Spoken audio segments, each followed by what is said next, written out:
আউযু বিল্লাহি মিনাশ শাইতানির রাজিম বিসমিল্লাহির রহমানির রহিম। পরম করুণাময় আল্লাহর নামে শুরু করছি। আল্লাহ পাক কোরআনে কারিমের ভিতরে বলেন, ওয়াকালা রাব্বুকুম উদউনি আস্তাজিব লাকুম। তোমাদের রব তোমাদেরকে বলছে তোমরা তোমাদের রবকে ডাকো, তোমাদের রব তোমাদের ডাকে সাড়া দিবে। ইন্নাল্লাযীনা ইস্তাকবিরুনা আন ইবাদাতি সায়াদখুলুনা জাহান্নামা দাখিরিন। নিশ্চয় যারা আমাকে ডাকা, যারা অহংকার করে আমাকে ডাকে না, যে আমাকে যারা অহংকার করে আমার ইবাদত করতে যারা অহংকার করে, আমার অহংকার করে আমাকে ডাকে না, তারা কিয়ামতের দিন যাবে কোথায়? আমি সবাইকে একত্রিত করব এবং জাহান্নামে নিক্ষেপ করব। এজন্য সর্বদা আল্লাহকে ডাকা। হুয়াল হাইয়্যু লা ইলাহা ইল্লা হুয়া ফাদউহু মুখলিসিনা লাহুদ্দিন। হুয়াল হাইয়্যু, একমাত্র তাকেই ডাকো, তিনি ছাড়া কোনো ইলাহ নাই। ইখলাসের সাথে তোমরা তোমাদের রবকে ডাকো। আর কি বলো? আলহামদুলিল্লাহি রব্বিল আলামিন, সমস্ত প্রশংসা বিশ্বজগতের পালনকর্তার।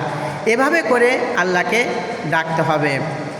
রাসূলুল্লাহ সাল্লাল্লাহু আলাইহি সাল্লাম দোয়া করা, আল্লাহর কাছে বেশি বেশি প্রার্থনা করা, এটার ব্যাপারে কঠিনভাবে তাগিদ দিয়েছেন। রাসূলুল্লাহ সাল্লাল্লাহু আলাইহি সাল্লাম বলেন, আদ-দুআ হুয়াল ইবাদাত। দোয়া একটা ইবাদত, দোয়া একটা ইবাদত।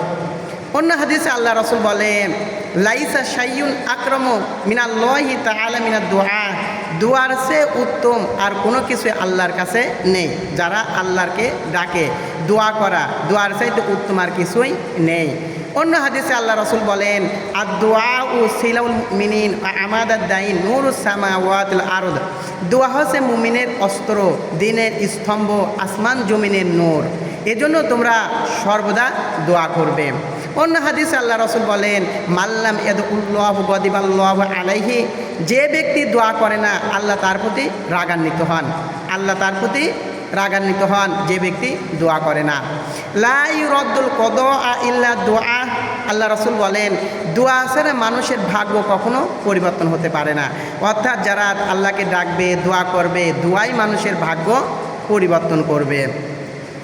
অন্য হাদিসে আল্লাহ রাসূল বলেন, ইন্নাল্লাহা হাইয়্যুন কারীমুন ইস্তাহি ইযা রাফা আর-রাজুলু আন ইরাদ্দুহুমা সিফরান খায়বাতাইনি। আল্লাহ হচ্ছে লাজুক, দয়াবান।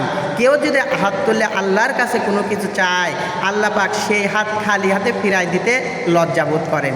এজন্য সর্বদা আল্লাহর কাছে দোয়া করা, আল্লাহর কাছে প্রার্থনা করা। অন্য হাদিসে আল্লাহ রাসূল বলেন, আজাসান নাস মান আজাসা আনিদ দুআ আবখালুন নাস মান বাখিলা বিসালাম। রাসূলুল্লাহ সাল্লাল্লাহু আলাইহি সাল্লাম বলেন, সবচাইতে অক্ষম ওই ব্যক্তি যে ব্যক্তি দোয়া করতে পারে না, আর সবচাইতে কৃপণ ওই ব্যক্তি যে ব্যক্তি মানুষকে সালাম দেয় না।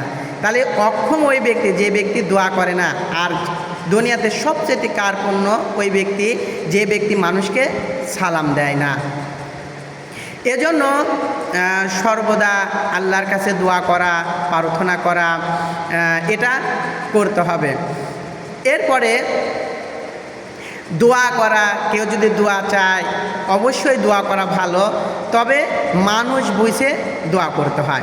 যে কোনো হারাম করার জন্য দোয়া করতে রাসূলুল্লাহ সাল্লাল্লাহু আলাইহি সাল্লাম নিষেধ করেছেন এবং সাহাবীদের থেকে এগুলো পাওয়া যায়। একজন ব্যক্তি ওমর রাদিয়াল্লাহু তাআলা আনহুর কাছে আসলেন এবং বললেন, আপনি আমার জন্য দোয়া করেন। হযরত ওমর রাদিয়াল্লাহু তাআলা আনহু বললেন, ইন্নী লাস্তু লিনাবিয়্যা ওয়ালাকিন ইযা আকিমাতুস সালাতা ফাস্তাগফিরিল্লাহি লিযামবিকা।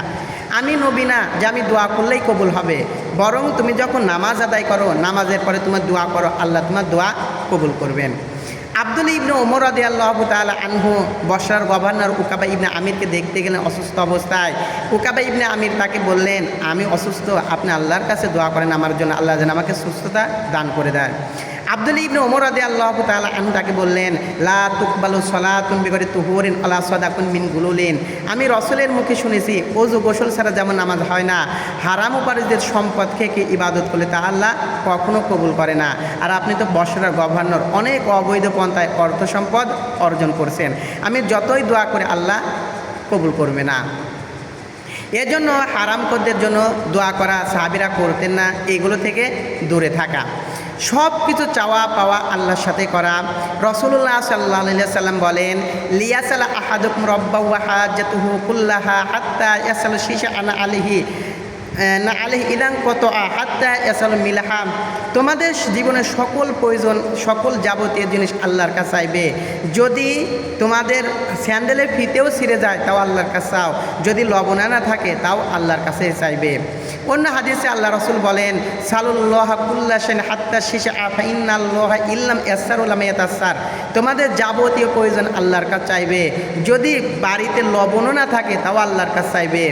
অন্য হাদিসে আল্লাহ রসুল বলেন মাংতা কাফালালি আল্লাহ ইয়াসালান্নাসা শাইয়ান উ তা কফালাহু বিল জান্নাহ, যে ব্যক্তি মানুষের কাছে কোনোদিন কিছু চাইবে না, শুধু আল্লাহর কাছে চাইবে, আমি তার জন্য জান্নাতের জিম্মাদার হয়ে যাব। সুবহানাল্লাহ।